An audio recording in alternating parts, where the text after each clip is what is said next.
할렐루야. 10월 두 번째 맞는 거룩한 이 주일에 하나님의 음성을 듣기 위해서 오늘 이 자리에 나오신 여러분 모두에게 오늘 우리에게 주시는 이 말씀이 하나님의 음성이 될 수 있기를 먼저 주의 이름으로 축원합니다. 저는 항상 이렇게 말씀을 준비하면서 하나님의 말씀을 대언하기 위해서 묵상하고 제가 준비할 때에 항상 먼저 염두에 두는 것이 하나 있습니다. 그것은 오늘 우리에게 주시는 이 하나님의 말씀을 어떻게 정말 영적으로 잘 풀어나갈 수 있을까? 어떻게 우리 성도들의 마음을 열어서 그들의 마음 속에 우리 하나님의 음성을 듣게 하고 그 말씀을 붙들고 한 주간 승리할 수 있을까? 거기에 초점을 맞추기 위해서 저는 이 말씀을 시작할 때 항상 예화를 말씀드리거나 아니면 동영상을 띄워서 그 말씀을 이렇게 이어나가고 있습니다. 그런데 오늘 이 말씀도 동일한 말씀입니다. 한번 준비된 동영상을 한번 보시면서 오늘 우리에게 주신 이 말씀과 어떤 연관이 있는가, 이 동영상이 우리에게 무엇을 요구하고 있는가, 우리 한번 좀 시간은 길지만 이렇게 제가 여기서 이렇게 야외에서 예배를 드릴 때 시간이 이렇게 짧고 또 우리가 집중력이 약해지기 때문에 제가 오늘 동영상을 준비해서 감상하는 것으로 오늘 말씀을 시작하겠습니다.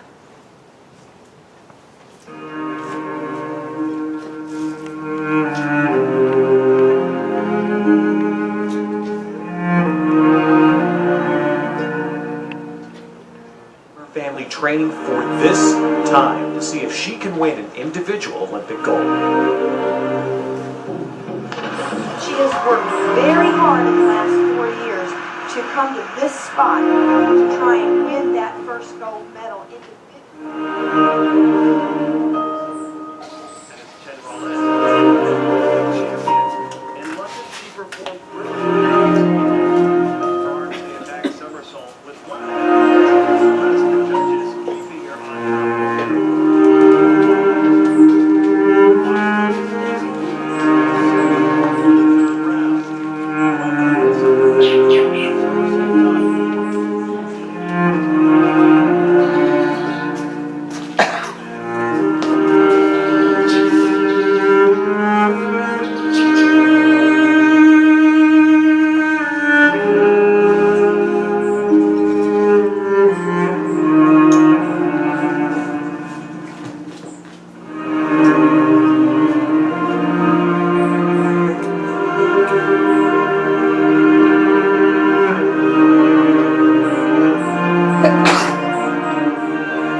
Of the last 8 Olympic gold medals awarded in this sport. Well, who would have thunk it? Laura said all along that if she did that fourth round dive for above 7.5 or 8, a back 2.5 somersault with 1/2 twist, she has the high degree of difficulty. She equals the degree of difficulty of the 2 Chinese in this round at 3.0. Is it going to be good enough to get the gold medal? Is it going to be good enough? Laura Wilkinson thinks it might be. She's going straight in. She made a...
사랑하는 우리 성도 여러분, 여러분들은 이 동영상을 보시면서 또 무엇을 깨닫고 느끼며 또 결단하기를 원하십니까?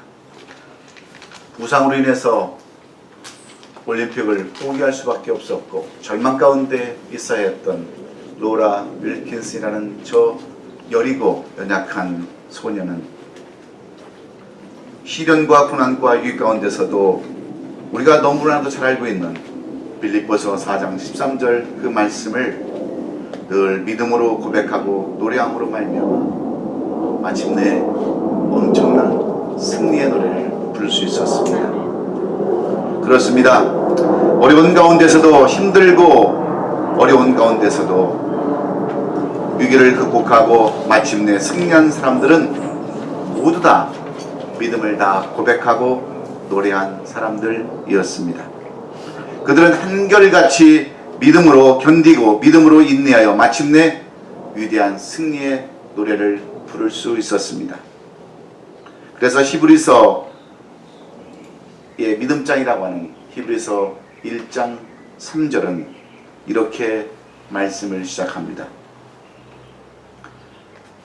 믿음은 바라는 것들의 실상이요 보이지 않는 것들의 증거이니 선진들이 이로써 증거를 얻었느니라. 믿음으로 모든 세계가 하나님의 말씀으로 지어준 줄을 우리가 아나니 보이는 것은 나타난 것으로 말미암느니라. 이렇게 시작합니다. 한마디로 요약하면 보고 믿는 것은 믿음이 아니다라는 그런 말입니다. 보이지 않음에도 보이는 것처럼 믿고 나갈 때 우리의 믿음의 선조들이 이루었던 수많은 기적과 이적과 하나님의 역사들을 볼 수 있다라고 하는 그러한 말씀과 무엇이 다르겠습니까? 그래서 오늘 이 본문의 스바냐 선지자도 이런 믿음의 고백을 권고하는 말씀으로 이 스가랴서 13장 14절을 이렇게 시작하고 있습니다. 오늘 14절 말씀을 보시면 시온에 따라 노래할지어다. 이스라엘아 기쁘게 부를지어다. 예루살렘 따라 전심으로 기뻐하며 즐거워할지어다라고 그 유다 백성들에게 노래하라고 그들에게 하나님을 전심으로 찬양하라고 이렇게 권고하는데 왜 스바냐 선지자는 유다 백성들을 향해서 시온의 딸이라고 이스라엘이라고 예루살렘의 딸이라고 부르면서 그들에게 하나님에 대한 믿음을 굳건히 하라고 하시는 것일까요?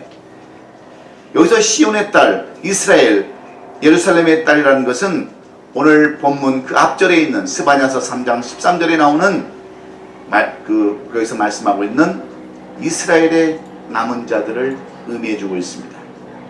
원래 시온이라는 예루살렘 성과 유대 땅과 이스라엘 전체를 가리키는 말이 시온이라는 말입니다.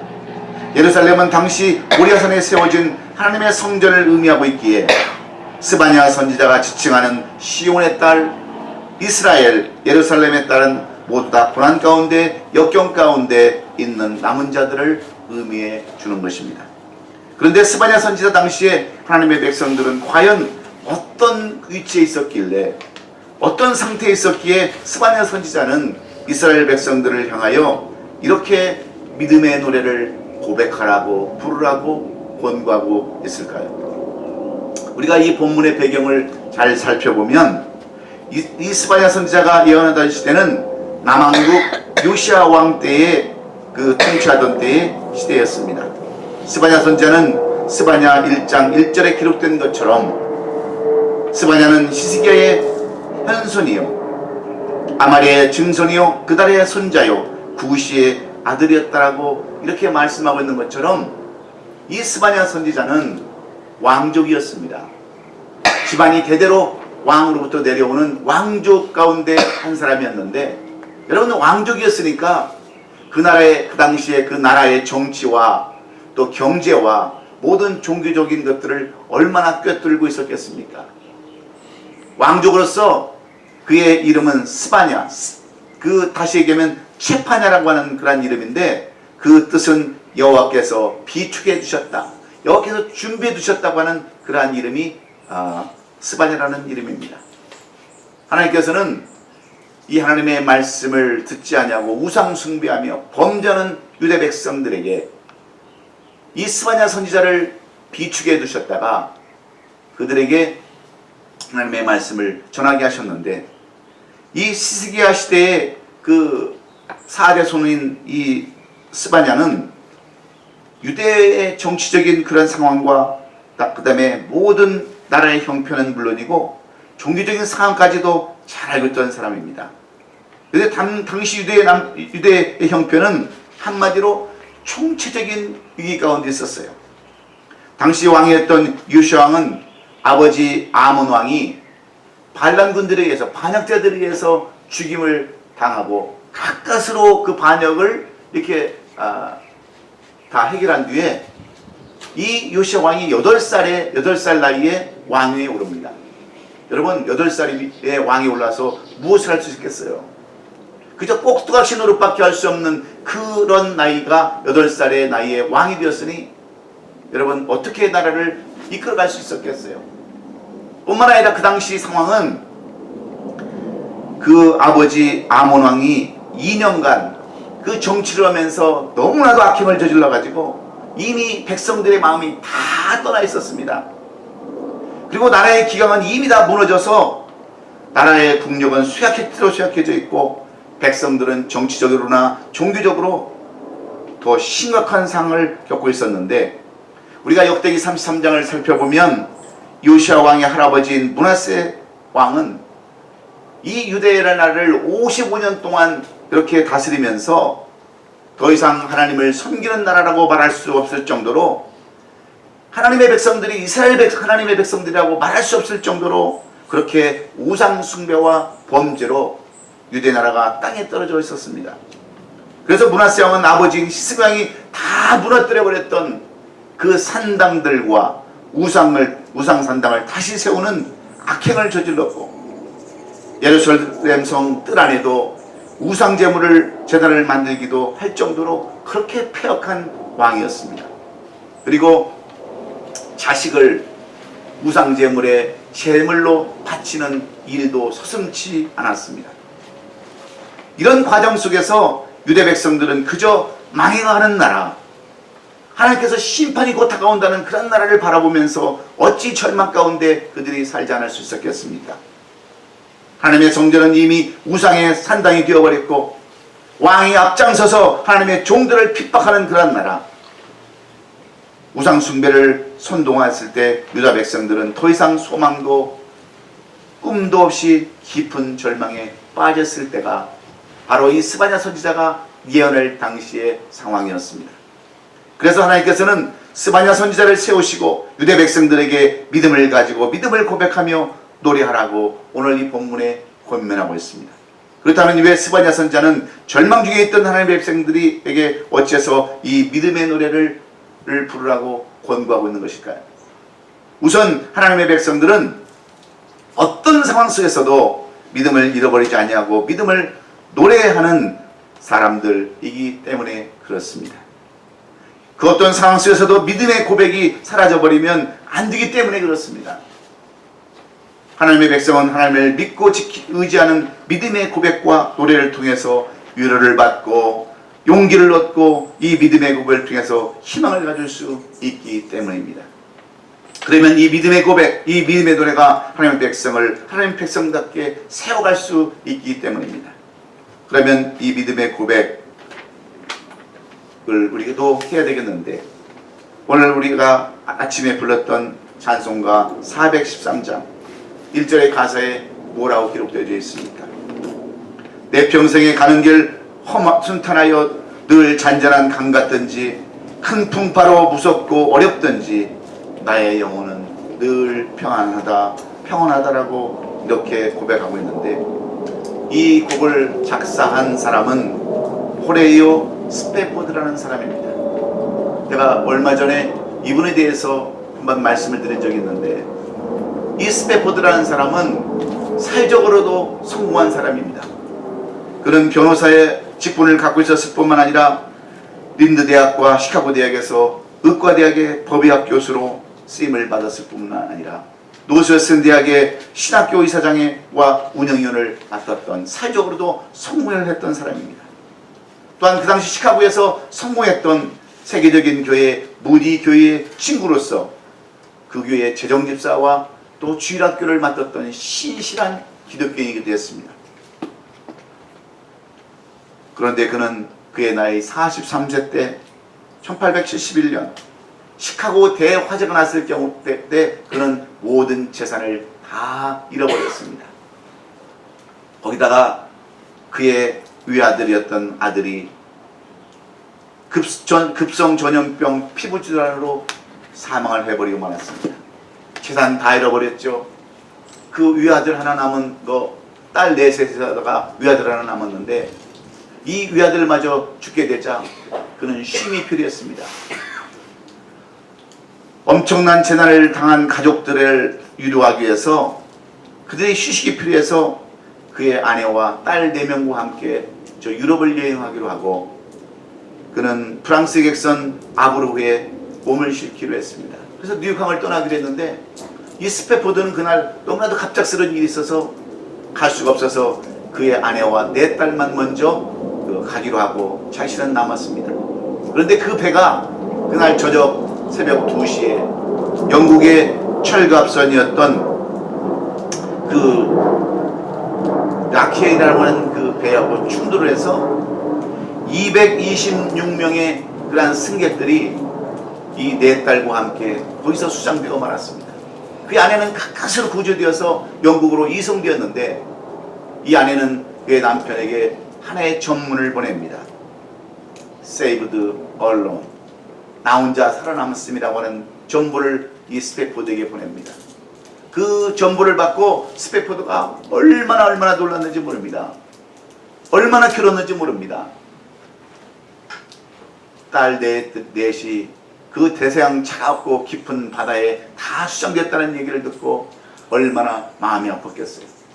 그래서 그는 그 딸들을 잃고 그 병원에서 그 고심하고 걱정하는 아내를 위로하기 위해서, 아내를 데려오기 위해서 또다시 그는 배를 타고 그 영국으로 향합니다. 그런데 선장이 얘기를 하는 거예요. 지금 우리가 지나는 곳이 바로 그 프랑스 객선이 침몰한 곳입니다 라고 이야기했을 때 그는 깊은 바다를 보면서 한없이 울었어요. 하나님, 내가 하나님을 위해서 그토록 열심히 일하고 충성하고 헌신했는데 어째 우리 딸들을 다 데려가십니까? 하고 이제 방에 들어가서 정말 음식을 전폐하고 하나님을 향해서 기도했을 때 언젠가 그의 마음속에 깊은 평안이 찾아옵니다. 그는 또 어떤 말씀을 기억했느냐면 다윗의 말씀을 기억했습니다. 다윗이 밧세바와 동침해서 애를 낳는데 그 애가 여러분 사경을 해보지 않습니까? 그때 다윗은 그 아이를 살려달라고 정말 금식하면서 아무것도 먹지 않고 하나님 앞에 전심으로 꿇어엎드려 기도합니다. 누가 문을 두드려도 문도 열어주지 않습니다. 누구도 접근도 못하게 했습니다. 그런데 그 아이가 죽게 되자 다윗은 언제 그랬는다는 듯이 일어나서 몸을 씻고 나머지 음식을 정말 열심히 먹습니다. 그래서 그 신하들이 물어보지 않습니까? 어찌 그 아이가 죽었을 때는 살아서 있을 때 아플 때는 그렇게 열심히 기도하더니 죽은 다음에는 왜 먹습니까? 물어보자 다윗이 한 이야기가 어떤 이야기입니까? 다윗은 곧바로 일어나서 지금은 죽었으니 내가 어찌 금식하랴? 내가 다시 돌아올 수 있게 하겠느냐? 그에게로 가져와 그는 내게로 돌아올지 아니하리라 하면서 하나님 앞에 모든 것을 맡기고 하나님을 고백하는 그러한 다윗을 생각하면서 그도 그 모든 것들을 다 하나님 앞에 맡기면서 오늘 이 본문을 쏟아내려 가기 시작했습니다. 모든 것을 하나님 앞에 맡기고 하나님 앞에 의지했더니 하나님께서 내 영혼에 평안을 주셨다고 하는 이 찬송가를 그는 작시할 수 있었던 것입니다. 사랑하는 성도 여러분, 여러분 중에도 지금 겪고 있는 그러한 시련 때문에 혹시 믿음을 잃어버리고 방황하며 절망 가운데 계시는 분은 안 계십니까? 그러면 그럴수록 우리는 하나님에 대한 믿음을 고백하고 노래해야 되는 줄로 믿습니다. 아니, 그래도 믿음의 노래를 불러야 합니다. 믿음의 노래를 고백하고 부르라고 하는 이유가 왜 그렇습니까? 첫째는 하나님께서 우리와 함께 하시기 때문이라고 스바냐는 유대 백성들에게 권면하고 있습니다. 15절에 보면 여호와가 내 형벌을 제거하였고 내 원수를 쫓아냈으며 이스라엘 왕 여호와가 내 가운데 계신다라고 말씀합니다. 17절에 가면 너희 하나님 여호와가 너희 가운데 계시니 그는 구원을 베푸실 전능자라고 이렇게 말씀합니다. 스바냐 선지자는 유대 백성들이 지금 절망 가운데 있다 할지라도 여호와께 찬양하고 경배할 이유를 분명하게 제시해 주고 있는데 그것은 하나님이 그들과 함께 계시기 때문이라고 이렇게 전제해 놓고 있습니다. 비록 하나님의 백성들이 자신들 앞에 펼쳐져 있는 상황을 보고 이 상황은 하나님께서 우리에게 함께 하신다고 말하기 힘든 상황이라 할지라도 하나님은 이스라엘 백성과 함께 하신다라고 선포합니다. 누구도 하나님과 함께 하신다는 것을 증거로 내릴 수 없는 그러한 지경이라도 하나님은 그들과 함께 하신다는 것을 담대하게 선포해주고 있습니다. 그렇습니다. 스바냐 선지자는 비록 눈으로 보는 유대인들의 모습은 희망도 소망도 없지만 그들과 함께 하시는 하나님을 증거하며 말씀으로 선포하고 있습니다. 그리고 그들과 함께 하시는 하나님을 믿음으로 노래하라고 이렇게 우리에게도 권면해주고 있기 때문입니다. 왜? 보고 믿는 것은 더 이상 믿음이 아니기 때문입니다. 우리가 마태복음 14장을 보면 우리는 거기에서 베드로가 잠시 무리를 걸었던 이야기가 기록된 것을 볼 수 있습니다. 제자들이 배를 타고 갈릴리 바다를 건너가다가 큰 풍랑을 만나서 위기를 겪지 않습니까? 그때 예수님께서는 저들을 구원하시기 위해서 무리로 걸어오셨습니다. 그 모습을 보고 베드로가 주님 앞에 뜬금없이 부탁을 합니다. 자신도 예수님처럼 무리를 걷게 해달라고 하는 그러한 부탁을 받고 예수님께서는 그 부탁을 들어주시면서 물 위로 걸어오라고 명령하셨죠. 그때 이 베드로는 믿음을 가지고 그 무리를 걸은 사람입니다. 제자들 중에 아니 그 수많은 사람들 중에서 처음으로 이 무리를 걸은 사람이 베드로인데 베드로는 예수님을 바라보고 의지할 때는 무리를 걸었습니다. 그런데 마침 강풍이 불어옵니다. 물결이 치고 파도가 높아지자 그는 두려움을 느끼고 바다를 바라보았을 때 그는 물에 빠지고 말았습니다. 그때 예수님께서 이 베드로를 향해서 하신 말씀이 어떤 말씀입니까? 믿음이 적은 자여 왜 의심하였느냐, 이렇게 말씀하고 있지 않습니까? 이 책망 속에서 우리가 주목해야 보아야 할 중요한 점이 있습니다. 그것은 바로 시선의 중요성입니다. 이 본다고 하는 것이 얼마나 중요한가를 알아야 되는데, 우리가 무엇을 보고 사느냐에 따라서 우리는 우리의 삶 가운데 많은 영향을 받습니다. 베드로가 풍랑이 일어난 바닷속에서도 예수님을 바라봤을 때는 분명한 믿음, 예수께서 함께 하신다는 믿음으로 바다 위를 걸을 수 있었지만, 바다의 풍랑을 바라보았을 때는 그는 주님도 잃어버리고 믿음도 잃어버린 채 바다에 빠져서 책망받을 수밖에 없었습니다. 우리의 시선을 주님으로부터 고정시켜야 끝까지 승리할 수 있는 줄로 우리는 믿습니다. 저는 지난 한 3개월 동안 우리가 얼바인에서 떠나온 이후에 교회 예배 장소가 없어서 저는 나름대로 굉장한 스트레스를 많이 받았습니다. 장소를 좀 리스해 보려고 숱한 사람들을 만나고 건물 주인들을 만났지만 전부 다 한결같이 하는 이야기는 예배나 집회 장소로는 빌려줄 수 없다는 거예요. 창고도 빌려줄 수 없다는 겁니다. 시에서 그걸 허락하지 않는다는 거예요. 그래서 우리는 장로님 댁을 전전하고 호텔을 전전하면서 예배를 드릴 때 저는 매일 이것이 스트레스가 될 수밖에 없었습니다. 그런데 저에게는 한 가지 믿음이 있었습니다. 제가 늘 말씀을 붙잡고 기도하는 그 말씀은 여러분에게 수없이 크게 간직을 했기 때문에 그 말씀은 창세기 28장 15절입니다. 내가 너와 함께 있어 내가 어디로 가든지 너를 지키며 너를 이끌어 이 땅으로 돌아오게 할지라. 내가 내게 명령한 것, 내가 너에게 분부한 모든 것을 다 이룰 때까지 내가 너와 함께 있으리라 하신 그 말씀입니다.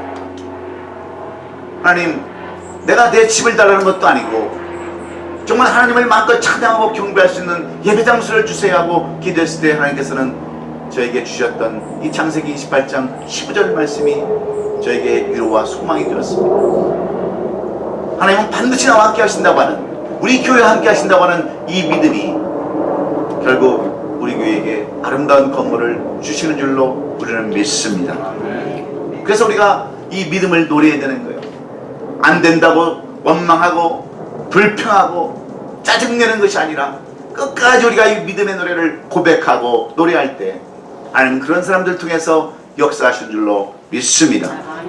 두 번째로 왜 우리가 이 믿음의 노래를 불러야 할까요? 하나님께서 나를 위해서 일하시기 때문이라고 스바냐 선지자는 말씀합니다. 19절에 보면 그때 내가 너를 괴롭게 하는 자를 뭐라고 말씀합니까? 19절에 보면 스바냐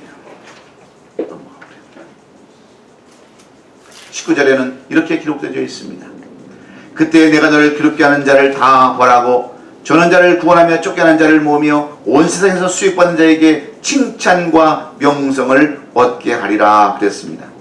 스바냐 선지자는 지금 절망 중에 있는 유대 백성들에게 하나님께서 그들을 위해서 일하고 계시다고 하는 것을 말하고 있습니다. 그래서 장차 괴롭게 하는 자들을 멸하시겠다라고, 저는 자를 구원하시고 쫓겨난 자를 모여 온 세상에서 유혹받는 자들에게 칭찬과 명성을 얻게 하실 것이라고 하는 하나님이 하시는 일을 이렇게 구체적으로 설명하고 있습니다. 그렇습니다. 이 스바냐 선지자는 절망 가운데 있는서도 하나님께서 유다 백성들을 위하여 일하신다는 것을 굳게 믿고 이 사실을 그대로 그들에게 현재 지금 전하고 있습니다. 그러니까 유다 백성들을 위해서 일하고 계시는 하나님을 믿고 의지하며 다시 노래를 부르라고 이렇게 권고해 주고 있는 겁니다. 왜 그래요? 우리 하나님께서는 우리가 모르는 가운데도 주무시지도 아니하시고 일하시는 우리 하나님이시기 때문인 줄로 믿습니다. 미국에 선교사했던 크리스티 윌슨이라고 하는 사람은 아프리카 선교사로 자원해서 아프리카에 가서 선교를 했습니다. 깜깜한 나라, 아무것도 없는 나라, 그런 아프리카에 가서 선교를 할 때 얼마나 여러분 초창기에 어려움이 많았겠어요. 그런데 여러 가지 사정으로 힘든 사역을 해야 했는데 설상가상으로 아프리카에 전염병이 돌기 시작했습니다. 그래서 그가 키우던 염소들과 남들이 키우던 염소들이 전염병으로 죽어갈 때 그 선교 사역은 문을 닫을 수밖에 없었습니다. 그래서 이 선교 사역을 철수하고 다시 미국으로 돌아오려고 생각하니까 너무나도 안타까운 거예요. 지금까지 하나님께 의지하고 자신을 믿고 후원해준 교회와 단체와 성도들이 있는데 사역을 못하고 돌아왔다고 하는 그러한 이야기를 하려니까 얼마나 힘들겠습니까? 그래서 그는 하나님 앞에 기도를 합니다. 하나님, 내가 이대로 포기해야 되겠습니까? 하나님은 우리를 위해서 일하시는 분이신데 우리가 이렇게 그만둬야 되겠습니까? 하고 기도할 때 하나님께서 감동을 주시는 거예요. 말씀 속에서. 네가 지금까지 염소를 키워서 전염병으로 다 죽었지만 그러면 한번 오리를 키워봐라. 그래서 그는 미국에 돌아와서 오리알을 구매해가지고 가서 부활을 시켰는데 24마리가 이 탄생을 했습니다. 그래서 이 오리가 24마리가 교배를 하고 알을 낳고 해서 부활을 시켜가지고 엄청난 오리떼를 이루었는데 이 오리떼가 먹성이 좋아서 그 지역에 있는 지렁이들을 다 잡아먹습니다. 그리고 그 지렁이도 없으니까 뭘 잡아먹냐면 뱀을 잡아먹는 거예요. 그래서 아프리카에 뱀이 다 사라질 즈음에 여러분 전염병이 없어지는 거예요. 그래서 나중에 알아봤더니 이 전염병을 옮기는, 염소에게 전염병을 옮기는 모든 병들은 뱀이 그것을 매개체로 이렇게 병을 옮겼다는 것이 밝혀졌습니다. 그래서 아프리카 국왕은 이 윌슨 선교사를 불러서 그의 수고를 취하고 그에게 상금을 내리고 그리고 선교에 더 특혜를 주고 선교할 수 있는 모든 여건들을 이렇게 지원해 주었다라고 그 윌슨 선교사가 그 자신의 회고록에 써놨습니다. 여러분, 우리는 하나님이 우리를 위해서 일을 하시지 않는 것 같지만 하나님은 졸지도 주무시도 아니하시고 우리를 위해서 지금도 일하고 계심을 믿고 노래하는 저와 여러분이 될 수 있기를 주의 이름으로 축원합니다. 그렇습니다. 하나님, 우리가 생각하고 느끼고 경험하는 절망 속에서도 역사하시고 일하시는 분임을 우리는 분명히 알아야 합니다. 그래서 시편 128편 4절에 기록된 대로 이스라엘을 지키시는 일은 졸지도 주무시도 아니하신다라고 이렇게 기록해 왔습니다. 사랑하는 성도 여러분, 하나님께서는 저와 여러분을 위해서 지금도 일하고 계심을 믿으시면 아멘 하십시다. 하나님이 우리와 함께 하심을 믿고 깊은 슬픔 중에도 절망 중에서도 노래를 하는 그러한 고백하는 저와 여러분이 될 수 있기를 주의 이름으로 축원합니다. 그 믿음의 노래가 우리를 위로하고 용기를 주고 희망을 주기 때문입니다. 그러므로 우리와 함께 일하시는 그 하나님을 믿고 믿음의 노래를 우리가 고백함으로 여러분도 모든 역경을 헤치고 이 한 주간 승리하는 우리 모든 성도들이 될 수 있기를 예수님의 이름으로 축원합니다. 마지막으로 오늘 이 스바냐 선지자는 왜 유대 백성들에게 믿음의 노래를 부르라고 권면하고 있습니까? 하나님의 결국은 합하여 선을 이루시기 때문이라고 이야기해주고 있습니다. 오늘 본문 20절에 보면 이렇게 기록되어져 있습니다. 내가 그때에 너희를 이끌고 그때에 너희를 모을지라. 내가 너희 목전에서 너희의 사로잡힘을 돌이킬 때에 너희에게 천하만민 가운데서 명성과 칭찬을 얻게 하리라. 여호와의 말이니라 말씀합니다. 여러분, 지금까지 하나님께서는 므낫세와 아론의 영향을 받아서 우상을 숭배하고 여러가지 범죄를 하며 배교하고 살았던 이스라엘 백성들에게 하나님은 선지자들을 보내셔서 하나님의 심판의 날이 이제 곧 다가온다라고 말씀하시면서 이스라엘 백성들에게 하나님은 선지자를 보내서 하나님의 심판의 날이 다가올 것을 경고하고 회개를 계속해서 촉구하셨습니다. 그래서 BC 622년경에는 요시아가 종교개혁을 일으킬 수 있었던 것도 바로 이 스바냐 선지자 같은 선지자들이 있었기 때문입니다. 그래서 스바냐 선지자는 우상 숭배하며 범죄하는 이스라엘 백성들을 진멸하시겠다고 하는 하나님의 심판을 선언하고 진노의 날인 여호와의 심판의 날에 이르기 전에 먼저 회개하고 그 다음에 돌아오라고 재촉하지만 한 가지 분명한 사실이 여기에 있습니다. 그것은 믿음을 노래하고 믿음을 지키는 하나님의 백성들에게는 그날이 도리어 위로와 소망이 될 것이라고 말하고 있는 데 있습니다. 그 중에 하나가 바로 하나님께서 우리를 높이시려고 함께 하시고 일하고 계신다는 사실이에요. 그렇습니다. 믿음은 다른 것이 아닙니다. 히브리서 1장 1절로 2절에 기록된 것처럼 믿음은 바라는 것들의 실상이요 보지 못하는 것들의 증거라고 하셨던 그 말씀처럼 오직 믿음 하나로 승리한 삶을 살 수 있었던 조상들의 삶을 통해서 보고 믿는 믿음이 아니라 보지 않고도 믿는 그러한 믿음을 우리는 노래할 수 있어야 합니다. 우리에게는 좀 생소한 오페라, 저는 음악을 참 못하기도 하지만 음악에 재주가 없어서 특별히 오페라를 이렇게 들으면 자장가로 들립니다. 그런데 오페라 중에 유명한 베르디의 오페라라고 하는 그러한 노래가 있는데 그 오페라 중에 나부코라고 하는 그러한 노래가 있습니다. 이 나부코라는 뜻은 느부갓네살 왕의 이름을 이탈리아 말로 느부코라고 이렇게 줄임말이 바로 느부코입니다. 그러니까 이 이탈리아 사람들이 오스트리아의 침략을 받아서 그들이 통치하고 있을 때 얼마나 그들이 힘들고 어려웠던지 그들은 이 성경에 나오는 히브리 사람들의 이야기를 그들은 생각을 하고 노래를 지어서 불렀습니다. 바로 느부갓네살 왕이 이스라엘 백성들을 괴롭히고 그들을 힘들게 했을 때 이 이탈리아 사람들도 그 기독교인들이었으니까 그 힘들었던 것들을 생각하면서 느부갓네살 왕의 그 어려움을 생각하고 그들은 노래를 불렀어요. 우리도 다시 한번 소망을 가질 수 있다. 우리도 언젠가는 자유를 얻을 수 있다고 하는 이 노래, 바로 나부코라고 하는 노래를 불렀을 때 그들은 여러분 거기서 희망을 얻을 수 있었어요. 그래서 다시 그들은 오스트리아의 속박으로부터 벗어날 수 있었고 오늘날 이탈리아라고 하는 그런 유럽에서 몇 번째 않던 그런 나라를 건설할 수 있었습니다.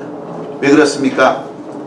하나님은 결국은 그런 어려움과 환난을 통해서 그들을 일으키시고 하나님의 자녀로 축복해 주시기 위해서 이스라엘 백성들을 때로는 시련 가운데 고난 가운데 두고 있다고 하는 것이 바로 스바냐가 우리에게 주시는 말씀입니다. 여러분이 좀 어려움을 겪는다 할지라도 지금은 시련 가운데 있다 할지라도 결국은 그것을 통해서 하나님은 여러분에게 큰 복을 내려주시겠다고 하는 것이 바로 스바냐가 우리에게 주시는 교훈의 말씀이에요. 여러분 어려운 것 힘든 것 결국은 다 지나게 되어 있어요. 아무리 돈 때문에 어려움을